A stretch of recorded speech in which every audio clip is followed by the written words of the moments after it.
ये जो टेक्निकल चीज़ें ऑब्वियसली ये तो वो ज़्यादा समझते हैं जो टेक्निकल टर्म्स को समझते हैं। अब मैं कि कॉमन पाकिस्तानी कॉमन मैन के लिए, एक आम पाकिस्तानी के लिए समझना चाहता हूँ कि इस पर अगर कंसेंसस करना हो तो गवर्नमेंट को क्या करना चाहिए? सूबों से बैठकर बात करे, फिर साथ में अपनी इन पॉलिसीज़ के लिए जो सेक्टर्स इफेक्ट करते हैं या जो सच्ची बात है कभी ब्लैकमेल करते हैं, कभी प्रेशराइज करते हैं, करना क्या चाहिए? ये तो हर हुकूमत आती है, कहती है हम ये करेंगे। हमने देखा जो आता है पिछली गवर्नमेंट की बुराई करता है, वही बाद में पॉलिसी रिपीट करता है साल 2 साल के बाद।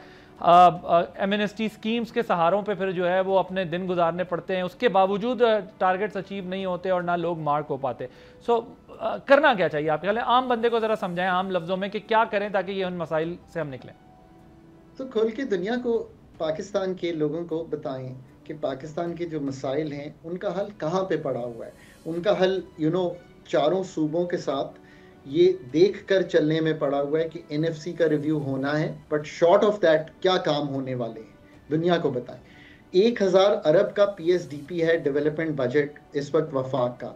अलोन पंजाब 1100 अरब रख रहा है, पूरा पाकिस्तान चारों सूबे 2800 अरब रख रहे हैं। तो एजुकेशन हेल्थ का बोझ जो है वो नीचे जाना है, तो सूबों ने कमाई भी करनी है। 800 अरब का एग्रीकल्चर टैक्स कलेक्शन का पोटेंशियल है, चंद अरब रुपए कलेक्ट होते हैं। सो मसावी टैक्सेशन, मैं हमेशा समझता हूं कि एक बजट स्ट्रैटेजी का पर्चा होना चाहिए था जिसमें ये सारी चीजें लोगों के सामने रोज आकर वफाक को भी और प्रोविंसेस को भी बतानी चाहिए थी। ये कोई नए टैक्स की गुफ्तगू नहीं है, ये लीनर एफिशिएंट टैक्सेशन की, लीनर तो देखिए ना, इकोनॉमी में 22% एग्रीकल्चर का पार्ट है, लेकिन रिकवरी जो है वो कुछ भी नहीं है टैक्स के फॉर्म में।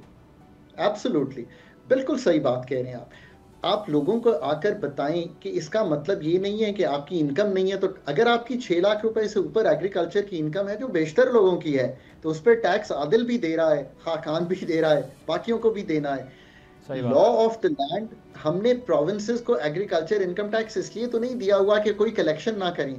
अब Adil, it's a sorry state of affair ना कि ये चेंज किसके कहने पे लेजिस्लेट किया आपने? आईएमएफ के कहने पे। क्या 78 साल में पाकिस्तानी स्कॉलर्स ने हंड्रेड्स ऑफ टाइम्स ये बात नहीं कही है कि एग्रीकल्चर इनकम टैक्स का निफाज?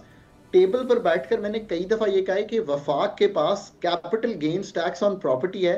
लोग करोड़ की प्रॉपर्टी लेके 3 करोड़ की बेच देते हैं, जो ऊपर का 2 करोड़ है उस पर कैपिटल गेन्स टैक्स कहां गया?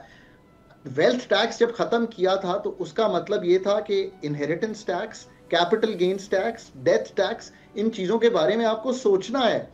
अगर नहीं सोचेंगे तो फिर तो अमीर अमीर होता चला जाएगा और जो डिस्ट्रीब्यूटिव नेचर है वो इनकम सपोर्ट के अलावा कुछ भी नहीं रह जाएगा। सब्सक्राइब करें और बेल दबाएं ताकि कोई खबर रह न जाए।